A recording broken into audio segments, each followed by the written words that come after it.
Great. We'll just give, oh, I see we're at the top of the hour. So yeah, so we can get started. A warm welcome to those of you who are joining us newly or for the first time. It's nice to have you here. And begin as always, Benum Christ in it. I greet Christ in you, and it's a joy to have you here again this morning. So let me pull up the screen share for us. There we go.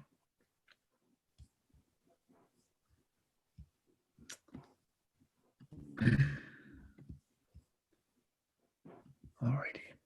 So everybody should be able to see that now.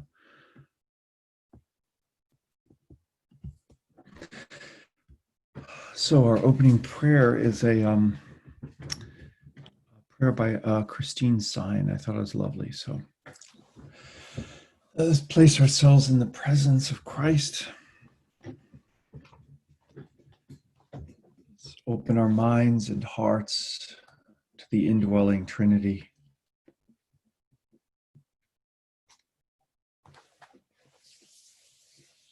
And we begin our prayer in the name of the Three in One and One in Three. Amen. God, I stand in the circle of your presence and am filled with the wonder of your love. Christ, I stand in the circle of your redemption and know of the joy of being washed clean. Spirit, I stand in the circle of your guidance, and I am counseled by your wisdom. God who is one, God who is three, you draw all life into the sacred circle of your redeeming love. Let us stand within the circle of new life and walk the path of your leading. Amen.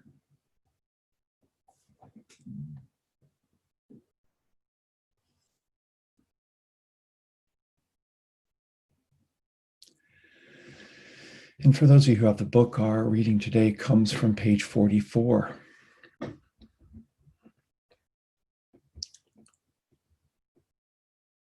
So the greatest idol for each of us then is the illusory perception of our autonomous self. And for as long as we gorge on its fruit, we are cut off from our deepest identity, which can only be rediscovered in naked union with God. And this is the fate of both Adam and Eve, who now, bloated on the fruit of this illusion, look upon their nakedness not as freedom or an invitation to intimacy, but as a source of shame. Subsequently, God is unable to locate them in the garden and begins an almost desperate search for them. "Where are you?" he cries out. "I heard the sound of you in the garden," comes the reply, "and I was afraid because I was naked and I hid myself." And there, crouching in primordial darkness, lay humanity, fallen and alienated.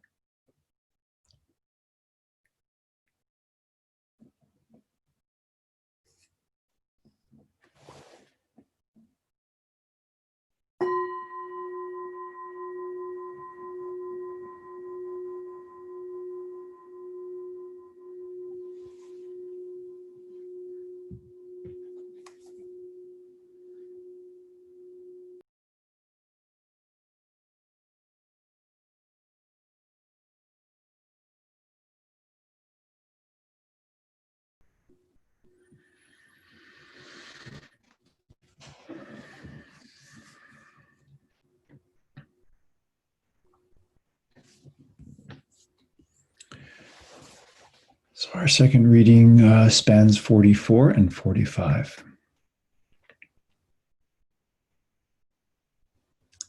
What follows in the story is as much a question as an indictment, piercing through the darkness and unrelenting through the ages. Who told you that you were naked? This, the narrator knows well, is the existential question to which each of us must respond. Who told you that you were naked?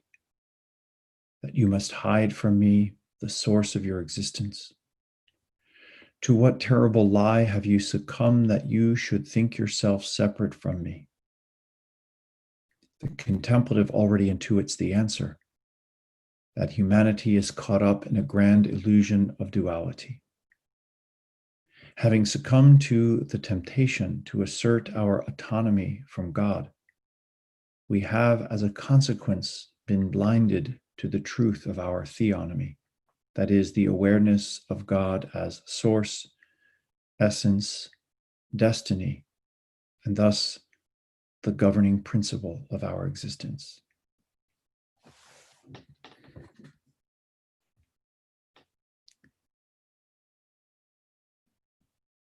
So, our closing prayer today.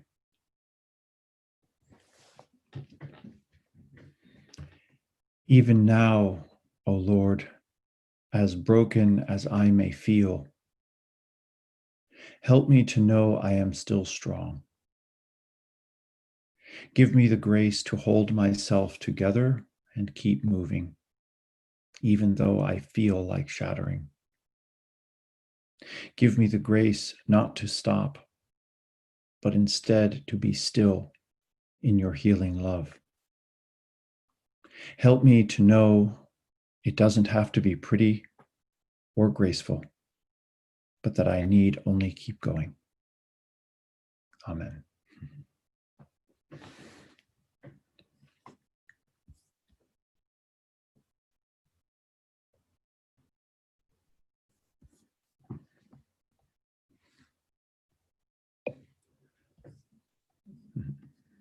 So,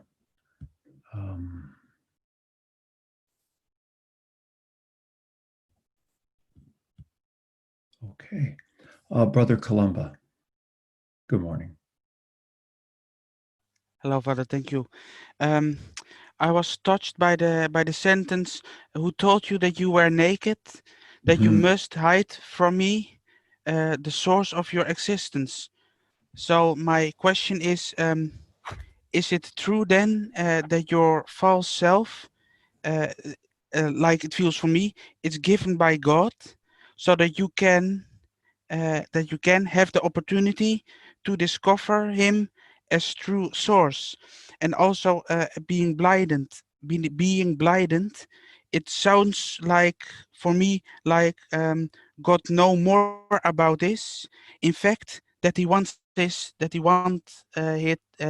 this way. Mm-hmm. Thanks, Brother Columba. That's a great question, and it gives me an opportunity as I try to in the next section. So we'll see over the next few weeks when we look at this following section on borrowed clothing. I'll spell this out further. But I do think here the language that's often used in Christian contemplative sort of practice or spirituality or theology is often confused. But what I mean by that is when I've read various authors, I have seen the terms ego and false self used either distinct as distinctive things, but without much explanation or a kind of vagueness, or as conflated, so they're used synonymously, as the same entity. And what I try to do in this next section for the reader is to kind of offer maybe an anatomy of the soul by helping to explain what I think is the difference between the two. So I wouldn't say as much that the false self is the gift. It is the ego that is the gift, and I think of that in terms of the clothing that God sews for Adam and Eve as they exit the garden. That there you have the gift of what we think of as ego, which is a kind of neutral thing rather than a bad thing in itself. The false self, on the other hand, is and as Thomas Merton would say, false, because it doesn't exist. There's not something there that is actually false, but it's called false because it's not even there. There's nothing there. We just spin this out of our imagination, or as Keating would say, sort of we create this illusory sense of self based on our unmet needs, expectations, woundedness, and so forth. The experience, that existential experience of the void within that we find intolerable, the emptiness, the nothingness, as we might perceive that, from there creates a need to spin a kind of identity. And often the ego becomes the tool of the false self to present itself in the world. But the difference between the two is that I do think ego is a gift. I call it borrowed clothing because it's clothing we only wear throughout the course of our lifetimes. It is not something that is ultimately part of our deepest identity, but rather the identity we construct for ourselves in the world. And that has any number of ways of being thought of. Our profession, our career, our vocation, who we are in terms of our social identities and so forth. And when used correctly, when under the control, if you want to say, or the influence of the true self, that ego can in fact benefit people. Take my egoic identity as a professor. When that's under the identity of the true self, then that projected identity in the world, that borrowed clothing, that temporary identity of being a PhD or a professor, actually can help other people. But if I use that prestige or that authority or that influence under the guise of the false self, it can be used in very detrimental, even destructive or hurtful ways. How I conduct myself in the classroom, or whether I build up students or put them down, and so forth. So while I understand that in my eternal identity, I am not really a professor, it is something that an identity I borrow for now my lifetime, that we've socially agreed upon, and I hopefully keep under the influence of the true self, so that I can use that sense of authority, or what's the word I'm thinking of, what's invested in that for the world, for the greater good. That is very different from the false self, which when I'm under that influence, it's really pure illusion. And it's really about wounds and neediness and control and all those things that come out of fear and a sense of emptiness and a disconnect, or that illusion of separation. And I will spell that out further in the next several pages.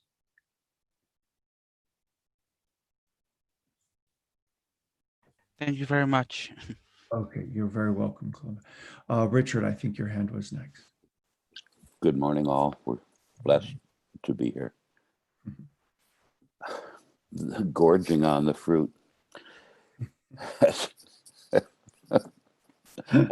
I've just harvested my pear and peach tree all at the same time, and they're both abundant. And now I have to eat 3 bushels of fruit this week, or find some friends. Right. Jung has to say this about the fall. There is deep doctrine in the legend of the fall. It is the expression of a dim presentiment that the emancipation of ego consciousness was a Luciferian deed. Man's whole history consists from the very beginning in a conflict between his feeling of inferiority and his arrogance. This reminds me of something from von Balthasar, or writing about von Balthasar's writing, in which kenosis is the emptying of that rotten fruit, that to be another Christ is not to be full of myself, as proud and arrogant that I am divine, but that it is the very divinity, as the universe story tells us, the divinity which gives itself completely so that life may be, empties itself, kenosis, and that if I am within this, I am giving of myself instead of full of myself in arrogance. So this is what comes up for me in this. Thank you, Richard. I appreciate that. Yeah, it's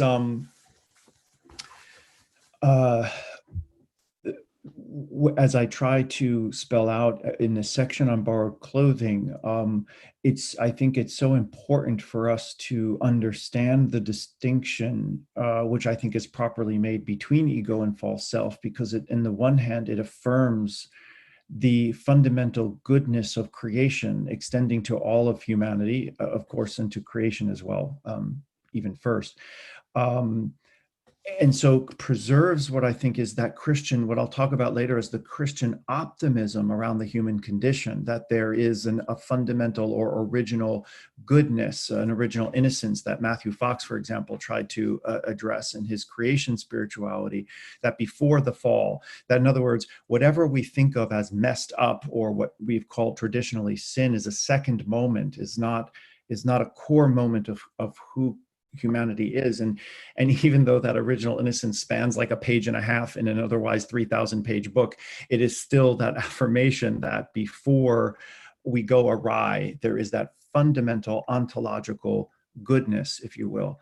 And I for all that Christianity has said and done around sinfulness, there is that core that we have to always remind ourselves of, and the optimism that comes with it. And so Keating, using some Jungian theology as well, really tried to take the language of the contemplative Christian tradition and recast it in light of what we now know in modern psychological terms, and has really helped us to see, and particularly in his book on his little pamphlet on the human condition, he does such a beautiful job. I mean, you could read it in 20 minutes, but he has such a beautiful job in helping us to see from a psychological lens what the tradition has been trying to address really for thousands of years in its spiritual context. So thank you for that. Sharon, please. Good morning, Father. What you just said, a statement really jumped out at me. And you said, you were talking about an external identity and distinguished it as a socially agreed upon identity. And that really struck me because I noticed that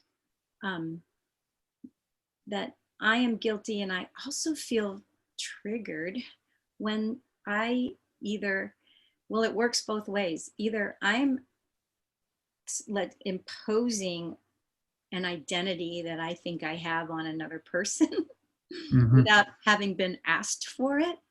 Like offering advice that wasn't asked for, let's say. And then the socially agreed upon identity that, like in your role, it's a social contract between you and your students, and how in maybe recovery programs, the sponsor and the sponsee, it's a social contract that gives permission to lean into a designated role. So that socially agreed upon part was huge for me. And it totally is shifting the way I think I'm going to look at, my efforts to quote unquote help people. Right. So I really thank you for that. And then the other thing about borrowed clothing is really lovely. And I thought an image came to mind, like, what if I wore the garden as borrowed clothing to step into the world? Because I noticed that I am guilty of hiding in the beauty of this work. It's so rich, and I could just be a recluse and a hermit in, a beautiful aesthetic surrounding. But I feel like I'm being called to step more into the world where there is darkness, but wear the garment of the garden out into the world. So anyway, before I lost that, I just wanted to articulate those two things because they really meant a lot to me. So thank you for that. And if you have any comments, go for it. Thanks. No, thanks, Sharon. Yeah, just a couple of brief comments to say. I read years ago, you can't go off into a cave and live alone for 20 years and then claim you've come to an unconditional love of humanity. Like, that has to be done in the midst of the horrific things we can do to one another, the betrayals we feel from people who we would have never anticipated, right? And the best intentions that we might have could be twisted and maligned even against us and so forth. And it's in those really hard experiences, I think, that the inner work of loving neighbor starts to really take root, because if you don't encounter people and all that we're capable of doing to each other, even on a petty daily level, it's hard to then say you've arrived at some great love of humanity, right? In a sense, the traversing between the cave and the world, if you will, I think is so central to what I'm trying to suggest in the book. I mean, that beautiful idea that for 30 years, Jesus himself lived this great silence over which we have no real historical record of any kind. But out of that 30 years of silence comes a very brief 2, maybe 3 years of ministry, right? It's almost like the tip of the iceberg, but beneath that is a life lived in historical obscurity, basically. So what does that prepare him for in his encounter, in his ultimate betrayal by even those closest to him and so forth, right? So there is that that need to interact and in your terms, wear that garden, wear that vulnerability. As we months from now, when we get into my 4th chapter on asceticism, I think of asceticism as prayer turned inside out, that really the inner work of the distractions and the projection of anxieties and fears becomes the way in which we deal with one another. And in a sense, we're dealing with those same things coming to us from the outside as arise from within. There's a real, I think, almost mirror practice between prayer and asceticism.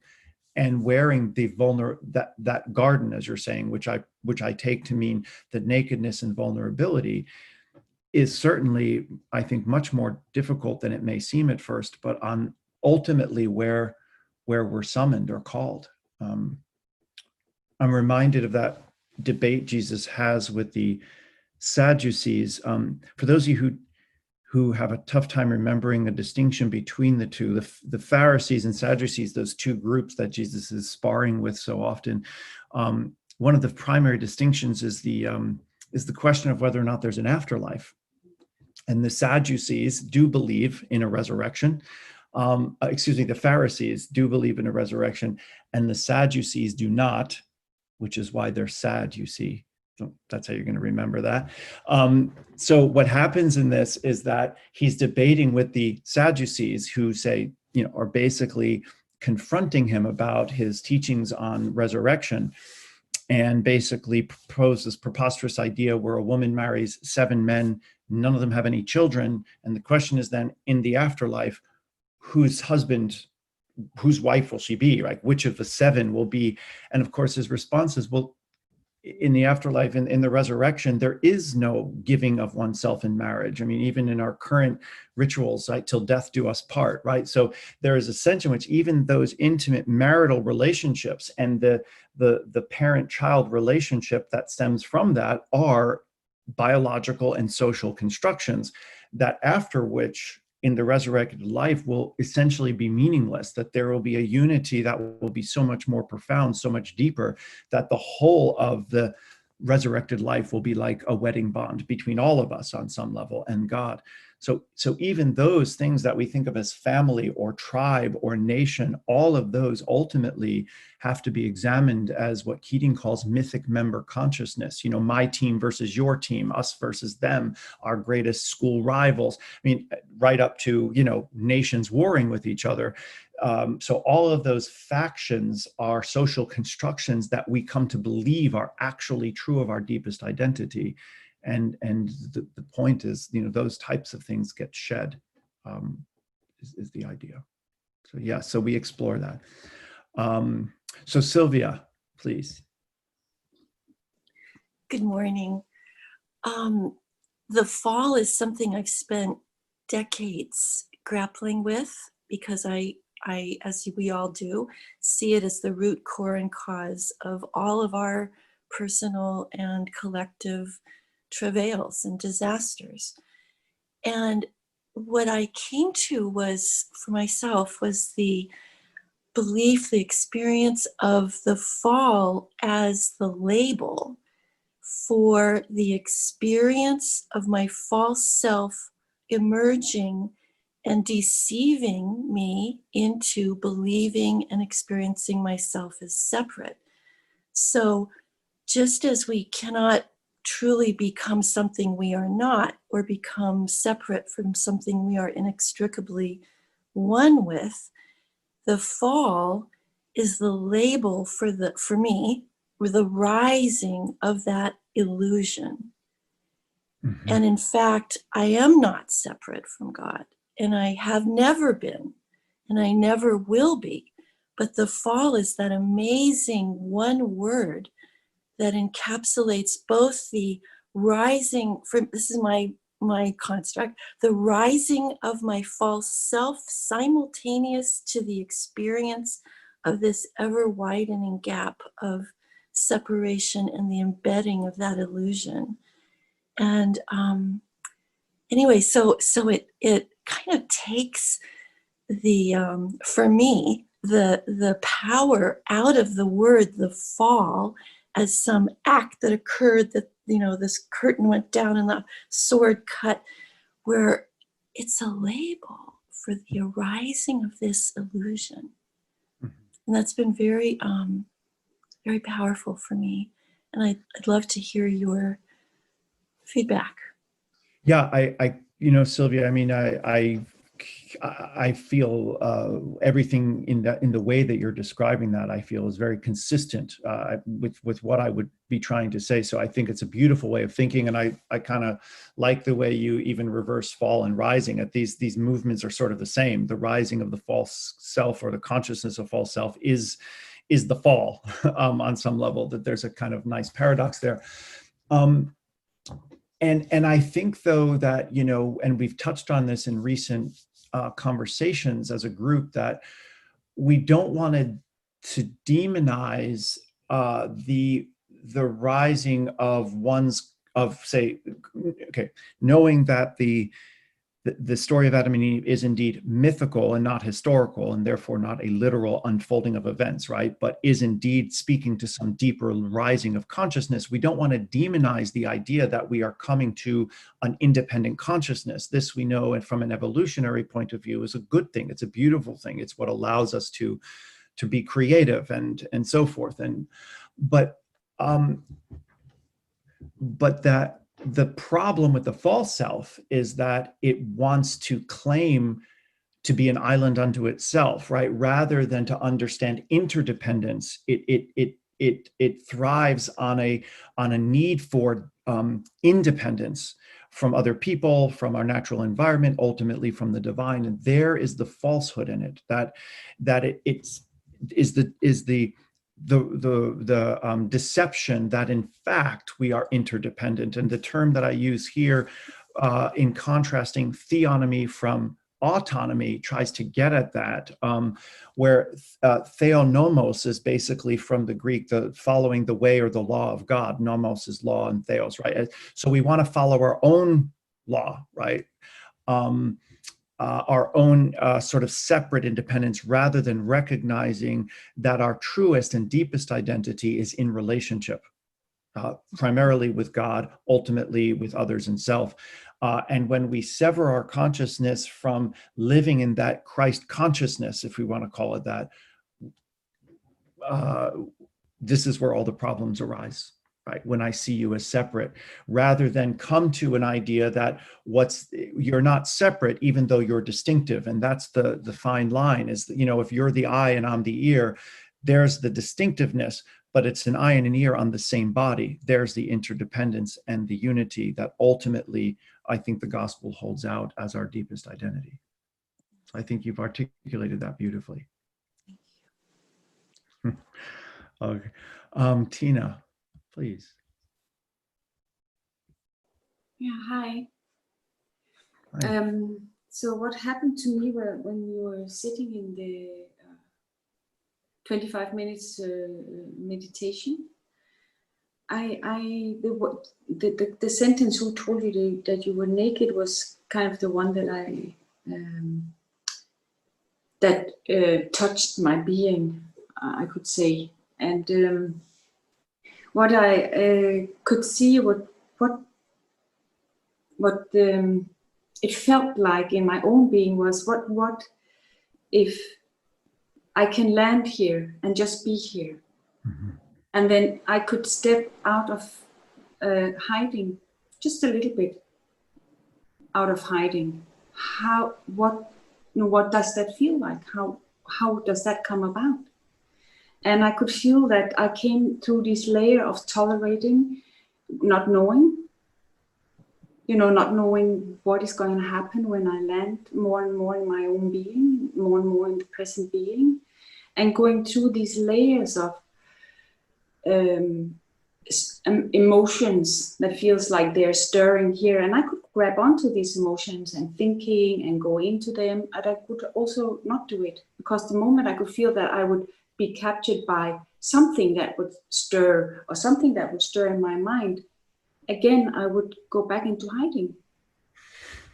And then I would land and I would say, okay, I'm not going with this wave. I can feel sadness coming up here, but well, it's here. I'm not going with it. And I have to go through it and tolerate this feeling of, it's like something is itching you and you want to start itching it or whatever. It's like that kind of feeling. And I tolerate not doing it, and then just landing more and more and going through the layers. And then I thought, what is actually helping me now landing? And what came up was this, well, Jesus is teaching that in his way of living, that be here, be present, stay present, and also trust that life is fundamentally, sorry for my English, benevolent. Mm-hmm. That even though, he's going through, what do you call it? Having that experience of pain and separation, in the end, he still trusts. He has this basic trust. That's maybe the word I could say. There's a basic trust, and when I find that in myself, it's a very innocent place. But it allows me to land more and more here, in this present moment. And kind of a tuning to the reality that's here now. It's not something big. It's something very simple. Very subtle. Very simple. I don't have to go out and become anything. But what I do become is more. I become more here. When my mind and my emotions are not dragging me to the future or into the past, my reactivity is falling away a little bit, and I'm just here. It's a very simple thing. And then there's this felt sense of being grateful for that here. Tina, thank you for sharing that. I want to affirm that very simple practice of just sort of saying, oh, that is not me, right? This is just something I'm moving through, or rather maybe is moving through me at the moment, and I can just let it go. And this, in a sense, is what I was also suggesting happens. So those inner feelings, fear, the reminder I need to trust, all of those things rising up in us become things that, as you say, we have to let pass and move through us. And when we are dealing with those around us in community, in our workplaces, our family, our neighbors, those same kinds of reactions can, right, a sense of defensiveness or irritation or reactiveness or anger or offendedness. And there again is that invitation, oh, I'm just going to let this move through me, rather than engage sort of my false self in an egoic sort of reaction to that. So it becomes, once you begin to move into an awareness of what that looks like when it comes up on the interior, it hones you in the capacity to do that when you're being pulled or triggered from the exterior as well. And you start to see these are really one and the same practice. Yeah. And it has the the felt sense of it is this kind of full embodiment. You know, I can sense that, well, whoa, wow, I'm here, this is my body. So instead of being up here, like more floating, more airy, more something. So it really has this embodied feeling to it, sense to it, like right. flesh and bones, and I'm here. That's right. And not.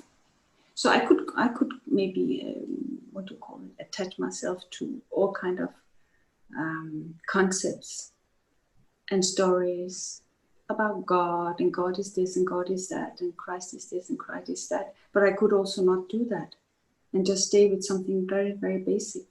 That's right. Yeah. That's right. And when I stay with that basic in my own being, something arises and talks to me about what I need to know now, and apparently something about basic trust.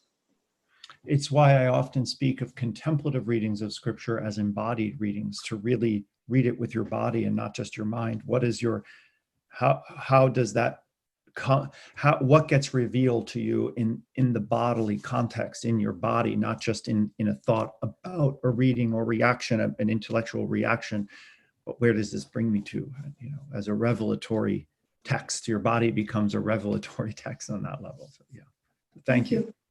Thank you. Cindy, I see your hand, and then I'll come to you, Joy. Okay, Cindy, do you want to? Yes, that we fall out of conscious union with God and acquire an individual consciousness, a self-consciousness, is the lived experience of most conscious human beings on the planet. And I absolutely agree with that part. The part that I have trouble with is that this is not something that's consciously chosen. It happens to each of us. And that this growing identity that we create, you know, from the time we're an infant onward, you know, reacting and observing a reality and then choosing our response to it, which eventually becomes habitual. It's you know, that isn't, it happens, but it's not, we're not guilty of it, if you will. It is what happens. And that I love what Keating suggests is that the first stage of the spiritual journey is to discover that there is a holy other. I mean, this isn't a given, you know, as we're growing up, that there is a holy other. Those who are raised in religious environs, you know, their parents teach them that there is a holy other. But most of us, you know, we've just been indoctrinated, inculcated with beliefs until we have our own experience of the holy other. It's not real. Right. That's right. And I would argue, Cindy, too, that the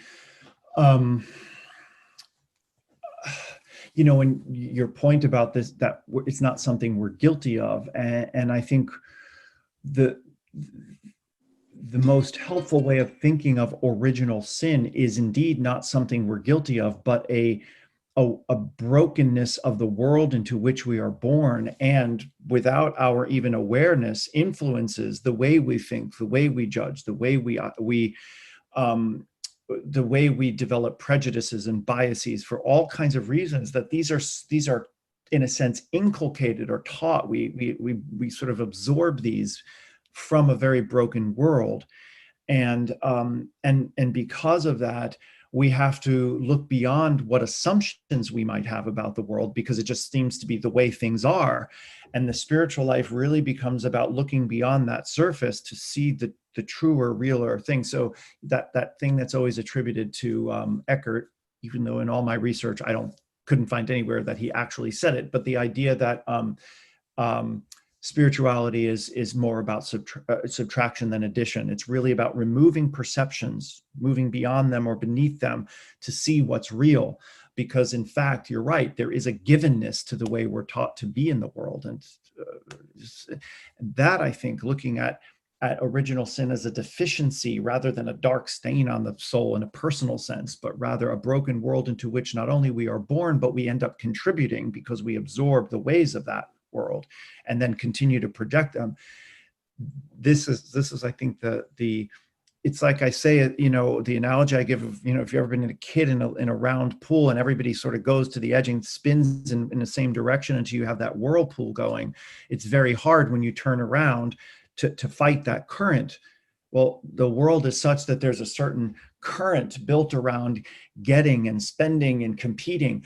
And it's very hard to disentangle, but the best way to get out of the force of that current is to not resist it, but to go to the center where it has no influence on you anymore. And from there, you're able to sort of stay grounded and centered as that craziness spins around you without getting caught up in it, and seeing it there. From that vantage point, you can start to see it for what it is.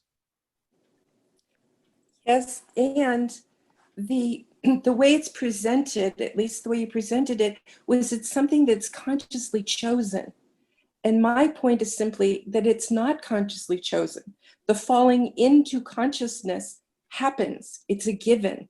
We can't stop it. And so that I look upon, whereas the scripture and the way it's typically unfolded to us is that it's something bad that happened. I look upon it as a gift, because without consciousness, we could not even know that there was a holy other to be in relationship with. Right. That's exactly right. And we have to understand that, you know, part of the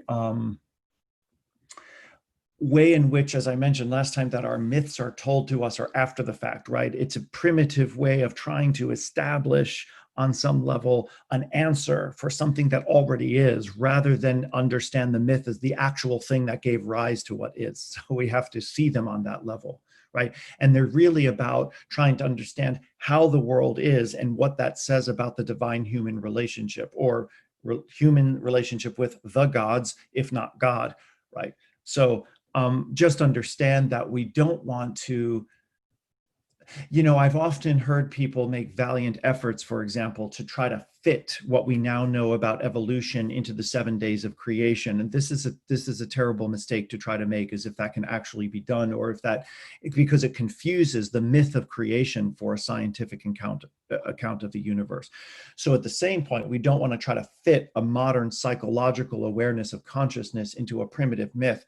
The myth is really speaking to something that predates that and is trying to actually address something different. And that difference is the divine human relationship. That's always at the core. So indeed, we have to understand those texts not as separate from our growing awareness of psychology and so forth, but in light of it. How does the science of evolution inform our reading of scripture? How does modern psychology inform our reading of scripture? These become the questions. So we shouldn't become beholden or locked in to a view of a primitive view of this, if it's not consistent with what we now know, for example, about what it means to fall into consciousness. There's ways we can think that through differently, I believe. But that brings us to a little bit after 8 o'clock. One of the things that I realized in my own meditation this morning was that I forgot to come up with a practice for this week.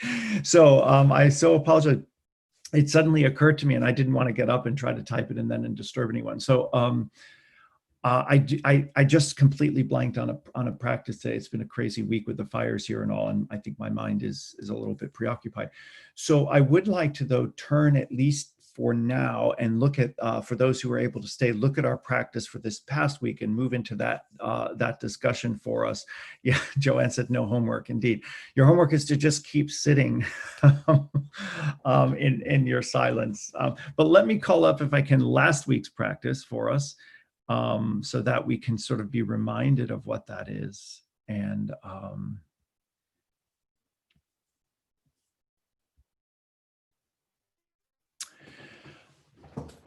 so this is what we had for last week. I asked you to reflect a bit on what it means to be fulfilled as someone in relation. With whom do you share an anamkara, or soul friend, right, relationship? And what are the qualities that makes that relationship spiritually intimate, authentic, and life-giving? So I ask you to take a few moments to express your love, respect, friendship for this anamkara in an email, a note, a phone call. listen carefully to their response, and take to heart, what have you shared? And then I try to help you understand that what you've shared is sacred scripture, and I want to know what that reveals. So it's, in a sense, it was an invitation to reach out to a deep friendship, to close that circle, to let that person know of that intimate anamkara relationship, and to take note of what emerges out of that conversation, and to think of it really as scripture, that revelation of Christ's love between two people. So that, in essence, is what I was encouraging you to do. I'm going to stop the share there, as I see some notes coming in. Let's see. So, indeed.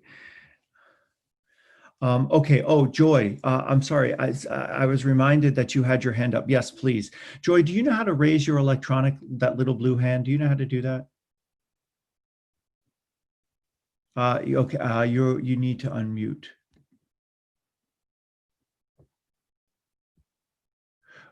Joy, you're still, we can't hear you. You have to unmute your, there you go.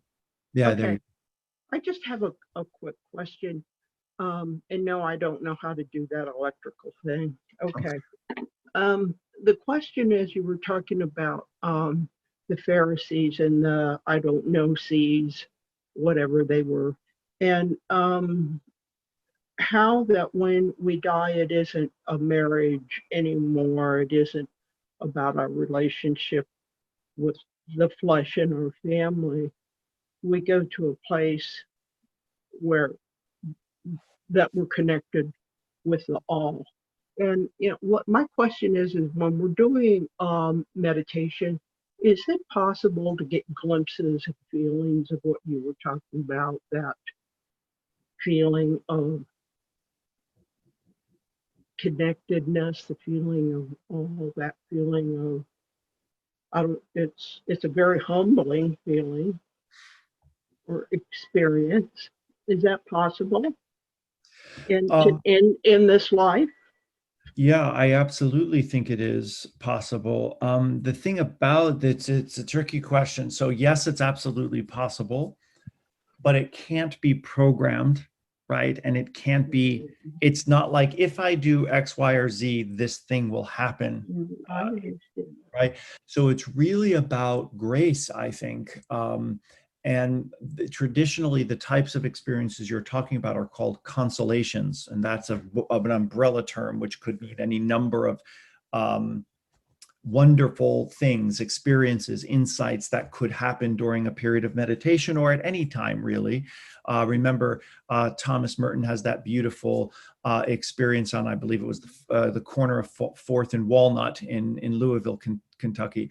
So, he wasn't in meditation at the moment, but suddenly it was sort of gifted with this experience. I will say that, from what I know, in both my own experience and in talking to others, that those are relatively rare, but that even one or two over the course of a lifetime can have a radical, even permanent effect on our understanding of our relationship with the divine, even if it lasts just a few seconds. And the analogy I try to give to that is, imagine if we were in a circle in a room and I put a candle in the middle of the room and we talked about that candle for an hour. And then instead of that, I said, you know what, just hold your hand right over that flame for about 5 seconds. You're going to understand something about that candle that no amount of conversation is going to tell you. And the effects of that will be a lifelong of remembering just how hot that flame could be. So in a sense, when we have those graced experiences, they come as, that's what grace means, pure gift. So you can't program it. You can't schedule it. It happens when it happens. But at the same time, we don't want to spend our life in prayer seeking it. We don't want to be our prayer to become seeking after something like a feeling, an insight, a consolation. What we want our prayer to be is simply seeking God.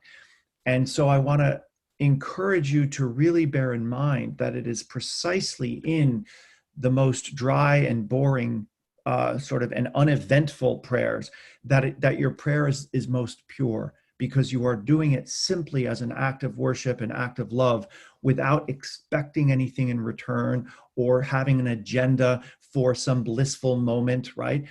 And then when that moment comes, receive it for what it is. If it's uplifting, if it's life-changing, let it be what it is. And again, don't go back into your meditation trying to reclaim it. If it was authentic, like that flame, it's going to leave its mark. It will change you forever. And if it's just a bunch of brain junk or a few synapses of good feeling that came up in your body, it's not going to hurt you any, but you don't need to be pursuing it. So in either case, you don't need to pursue it. You just accept it as gift and then come back to your prayer, your boring, dry prayer, which is your act of self-giving to God. Okay, thank you. Yeah. And I hope for your sake, if you haven't already, that at some point you are graced with that beautiful moment. But if not, know that it is never a signal or a sign of failure in prayer at all. At all. In fact, I think the opposite is true, that it is only in my own life in one or two very occasional moments that were in some senses my weakest and darkest, that these moments of grace lifted me out of it. And so I do think they're exceptional. And that I can be very clear with you that my own experience of prayer is 99.9% of the time that simple practice of noticing and letting go, noticing and letting go, introducing the prayer word and letting go. That's all it is. Okay, got it. Thank you. Of course. All right.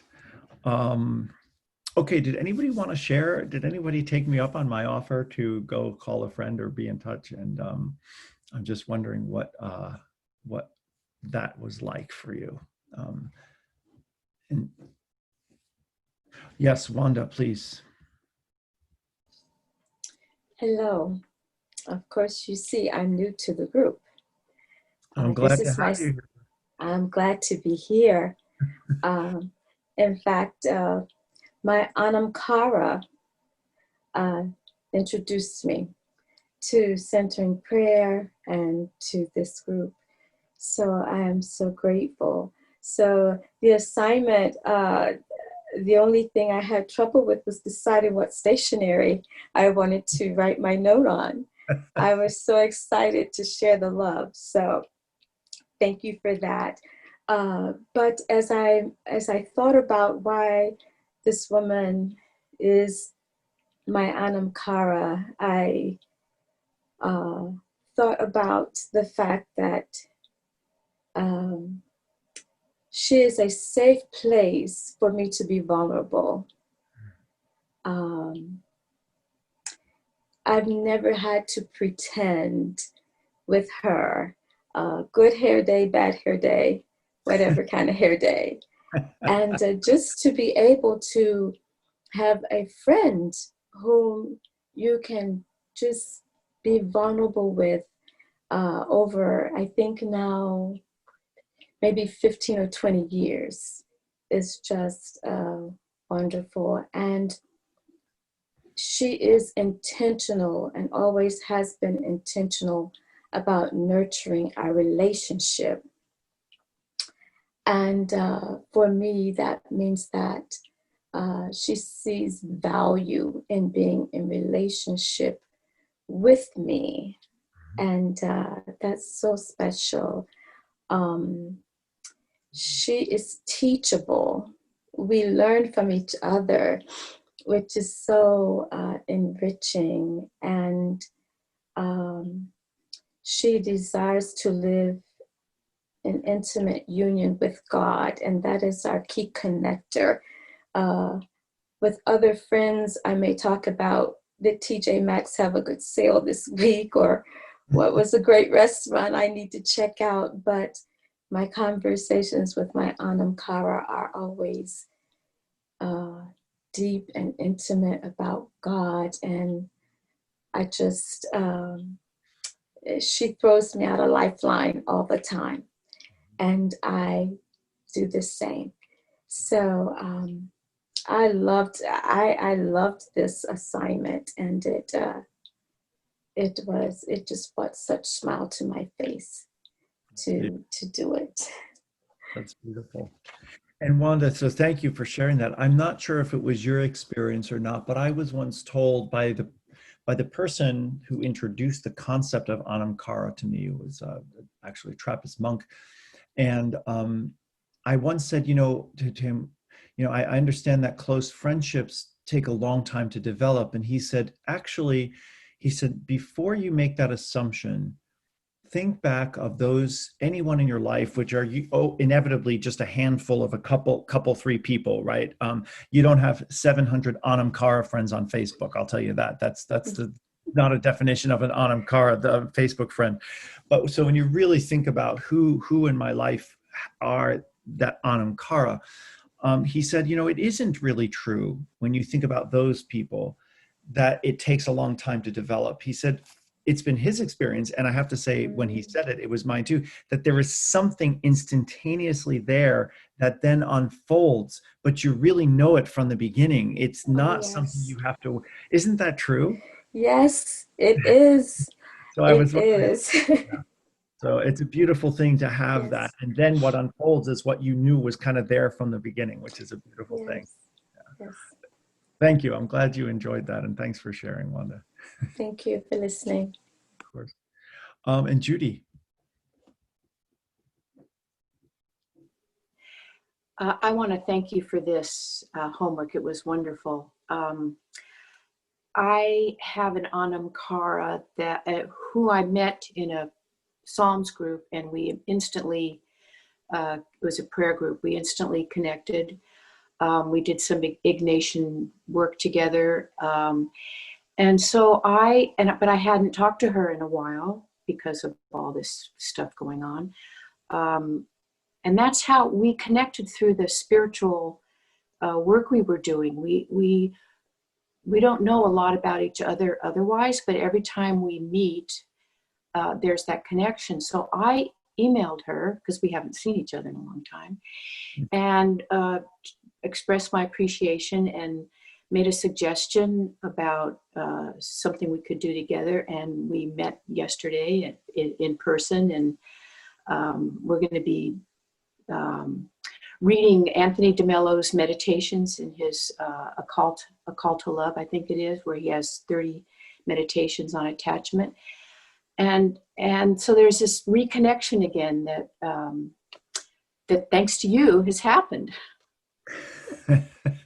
That's wonderful. It's delightful. Yeah, and DeMello is a beautiful writer. Yeah. He is. Thank you, Chad. I'm so Thank glad to know that's been revived. Thank you. Yeah. Nice. And Betty, I see your hand there. You know what, Betty? I just noticed that Robin Taylor had her hand up first, and then I'm going to come right back to you, okay? All right. Robin, I don't see you on the screen, but I see your little hand up. Hi, everybody. Oh, hi. I emailed a friend that I've known since I was 3 and she was 2. We were next door neighbors. We shared a peculiar experience of being brought up in families of Navy submarine officers. And our parents were closely connected as friends, and our fathers as work colleagues. And we connected in our late 20s and have been constant friends ever since, even though we lived on opposite coasts for 20 years. And she has a master's in theology, but she would say she doesn't believe in God. She believes in social justice and political activism, and we're very differently constructed. We talk every week for an hour, and so she was the first person that occurred to me with this assignment, and I emailed her and thanked her for the longevity and the constancy of our connection, and she emailed right back, what a lovely email. The door swings both ways. What would I do without your laugh, wisdom, and deep listening? As my grandmother Lulu used to sing, we belong to a mutual admiration society. and what that meant to me is that, we, despite our differences, which are many, we see each other we see each other deeply and we see each other well. We see the depth and the best and the beauty in each other, and that's what sustains our.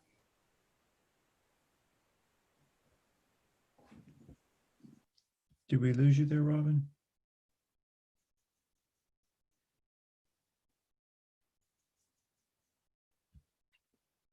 I think we might have just lost Robin there. Oh, there you are. Robin, we just lost you for a moment, but you're about, you said the last thing we heard was sustains our, and then you left us hanging.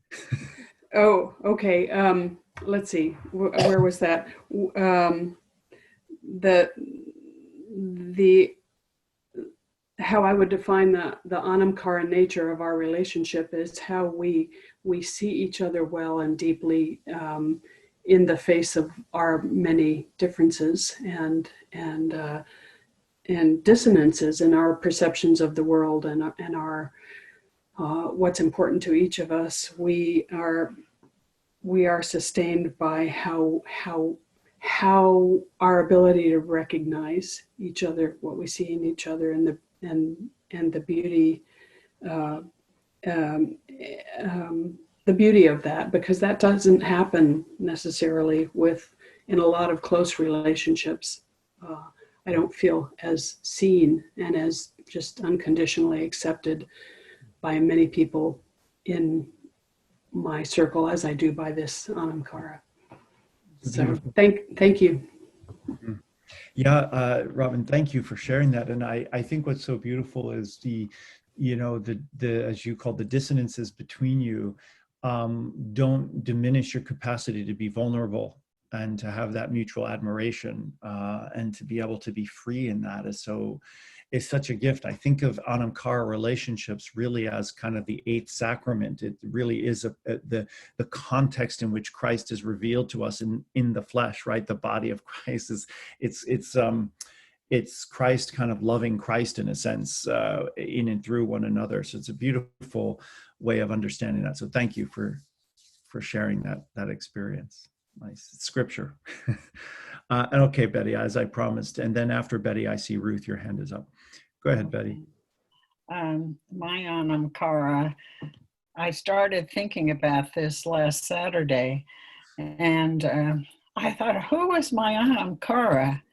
And about an hour later, the phone rang, and it was my friend of 40 years, and she was calling me. We haven't spoken in months because they've moved away. They're in failing health, and and we spoke for over an hour, and I thought, this is the sister of my heart. We have shared everything in our lives for 40 years, the good, the bad, and I was just so thrilled that she called me, and so that was a beautiful experience, and I know that we'll stay closer in touch from now on. So thank you for that. Of course, that's a beautiful gift. There's one of those graces that comes to us, yeah, in another. That's beautiful. Thank you for sharing, and I'm glad that's revived as well, Betty. I'm sorry. So Ruth, I see your hand is up.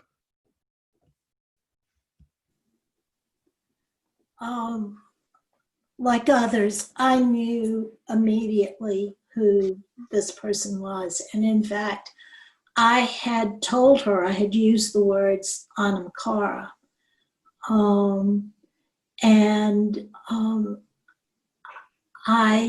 The thing that stands out for me is that immediate knowing, perhaps not with the immediate recognition.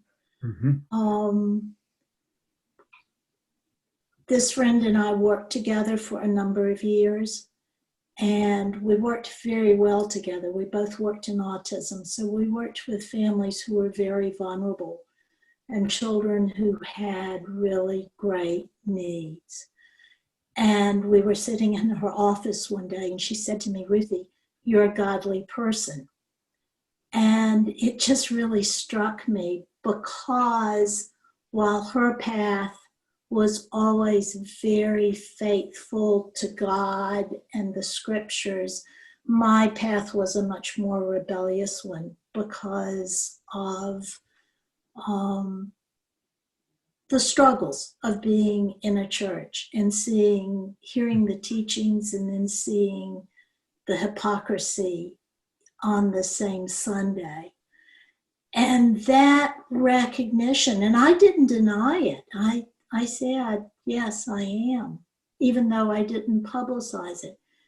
She's always spoken the God language. I just now am very comfortable with that God, Christ language. And the thing that stands out when we talked, what I said to her was, your greeting, Benum Christinet. Christ in her recognized Christ in me. And it was that instant connection. And the exercise was such a wonderful gift because the two of us confirmed that relationship. And I hope I'm not betraying her confidentiality. I'm the other half of the person who shared first.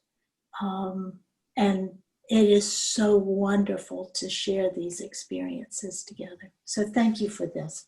Thank you. That's awesome. Thanks, Ruth. I really appreciate that. Wonderful. My Anamkaras are actually the fellow members of the steering committee. And the form that this relationship takes quite often is the most loving kick in my butt when I need it. And there was a time not too long ago when I chose a particularly high horse on which to go fight in this moral crusade and so on. And one of them said to me, says, Robert, I know that you are full of love, but that email that you've just composed does not display any of what we know is there. And I find that my Anamkaras tell me the truth, allow me to be, and when necessary, give me the most loving kick when I need it. And it's funny enough, it's a loving kicks that I remember far more frequently than the arms. Thank you, Robert. That's great. You know, the idea of Anamkara out of the Celtic tradition originally referred to one's bishop, who was seen as an intimate soul friend, a spiritual guide rather than an authoritarian overseer, and really served that intimate function of leading and guiding a community in that. And I can say that my bishop, who was on earlier today, Mark, has really become that.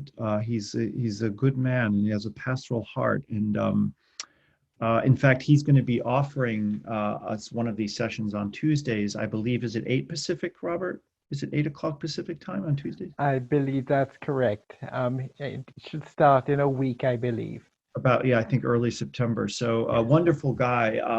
And he co-published a book, in fact, with Matthew Fox, and he'll be doing with that book similarly what I'm doing with this one. But he's a good man. I've really come to appreciate him as my bishop, and I'm often grateful that it's him and not certain other bishops that I might have otherwise gotten stuck with. So I'm grateful for that. It's the little things. But were there any other comments that anybody wanted to make before we wrap up today, or any other shares?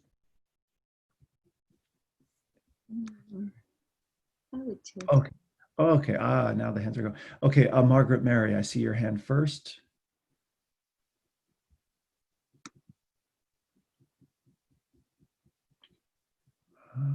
I'm sorry. There you go. As a woman that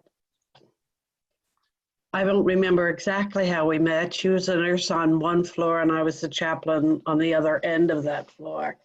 And somehow we connected through working in the hospital. And she went to her therapist, and one of the things that, because of a lot that was going on in her life, and she said to the therapist, I like this woman, I'd like to get to know her better. The therapist said, well, do it. That was after our friendship began. And after 30 some years, talking to several of these others out, we figured it with her daughter the other day. It's 39 years that we've been friends. And she now has dementia. And one of the things yesterday I chested her and I said, how do you say my name? Because we've often joked about how the many versions of my name that I get. And she looked at me very seriously and then said it just the way she always has. And I thought, right there is the stamp of approval or authority that friendship is exactly what we're talking about. Even now, we still talk about things that we wouldn't share while our daughter was in the room. And I can only pick up bits and pieces of what she's trying to say. And the sincerity that's still on her face when we talk says that it's still there. And we have gone through so much together that it's hard now. I went through a period, and I still am to a certain extent in some grief about it. And I only get to see her one day a week because that's her daughter sort of manages life due to the dementia.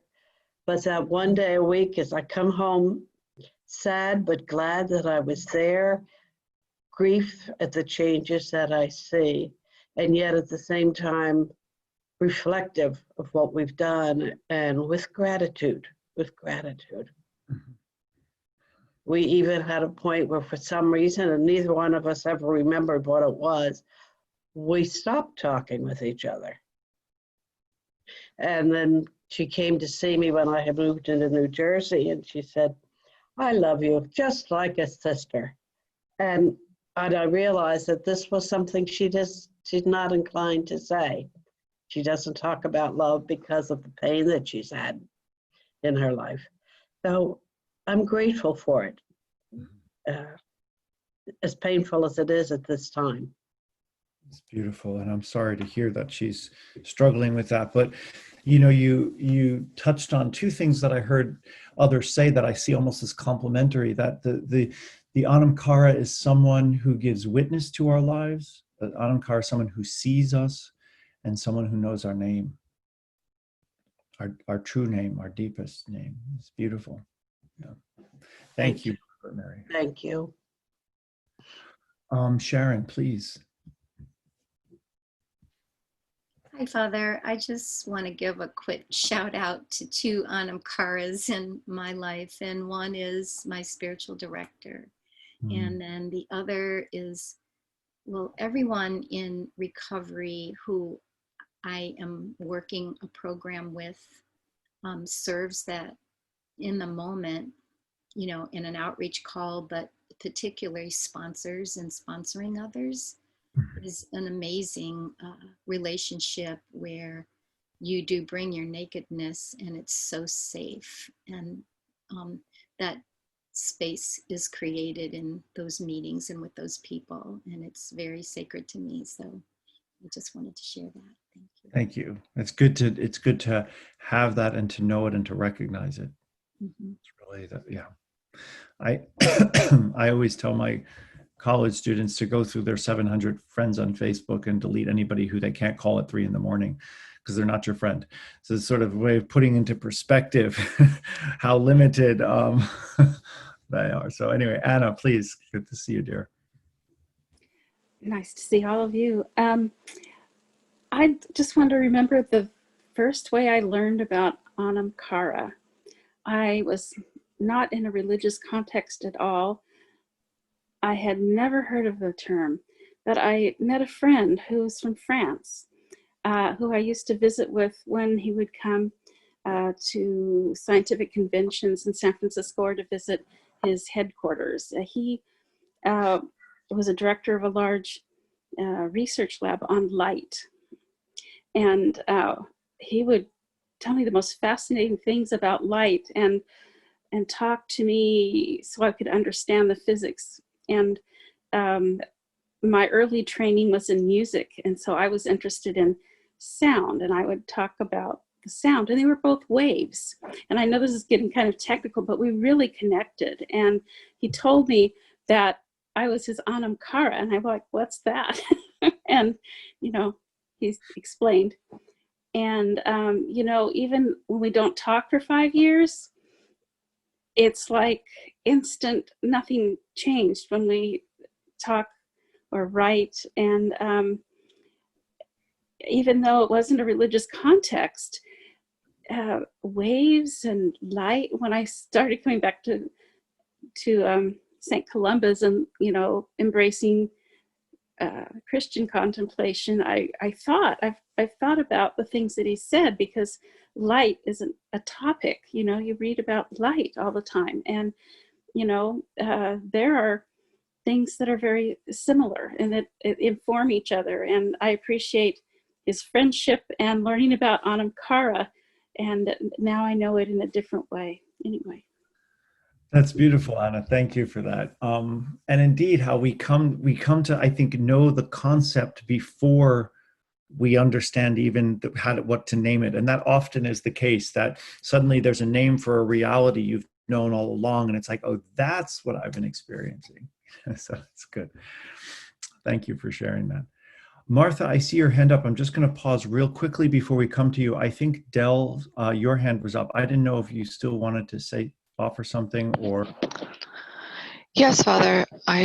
I wanted to ask a question like a half an hour ago, but I came in late into the group.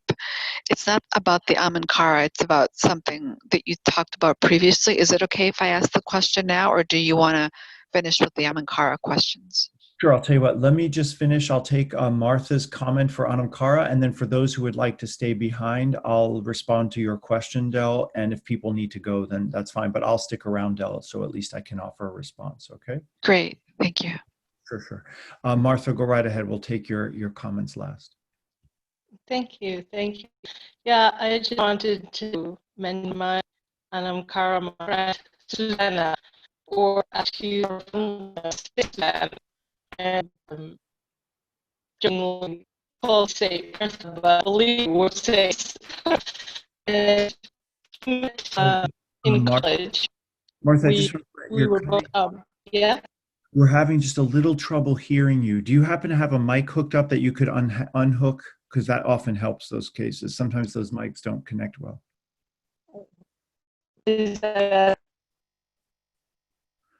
It's not, you're not coming through, unfortunately. No.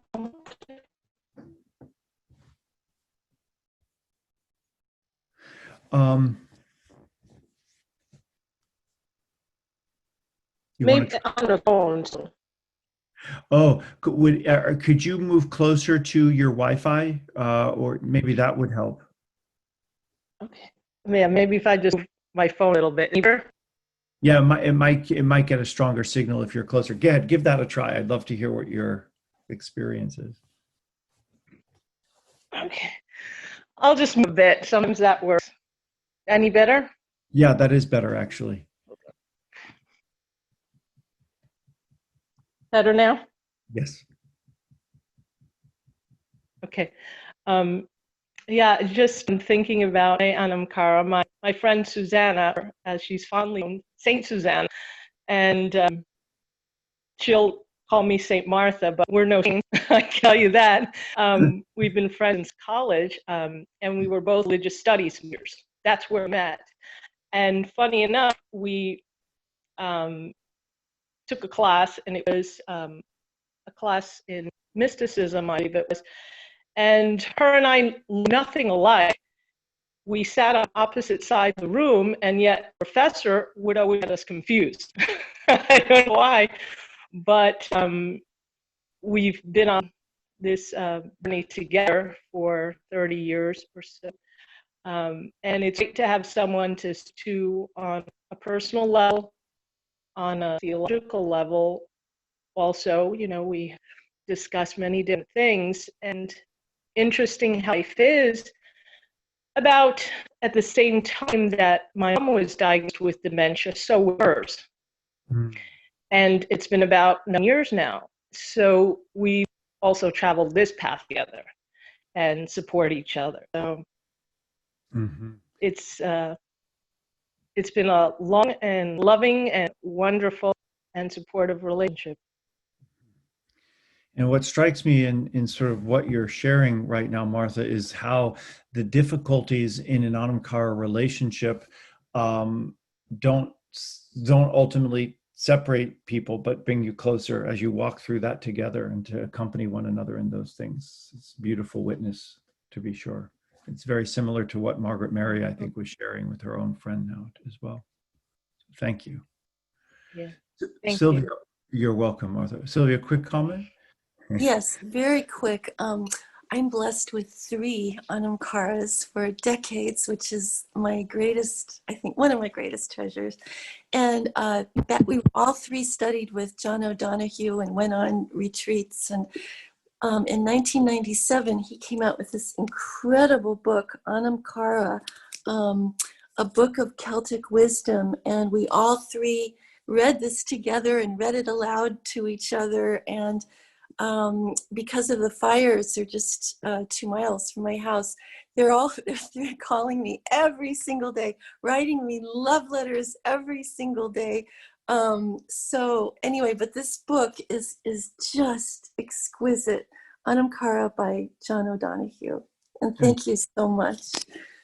Yeah, and I think John really helped to popularize the understanding of Anam Cara in the writing of that book. It is a lovely reflection. If any of you are interested in Celtic spirituality, it's quite nice. So thanks, Sylvia. I appreciate that. Okay, that will formally bring us to an end. As I mentioned, Del, I'll stay behind if anybody would like to stay and sort of continue with my response to that question. Otherwise, Benham Christinit. God bless you all. Have a lovely week. And I look forward to seeing you all next Saturday, if not sooner. All right.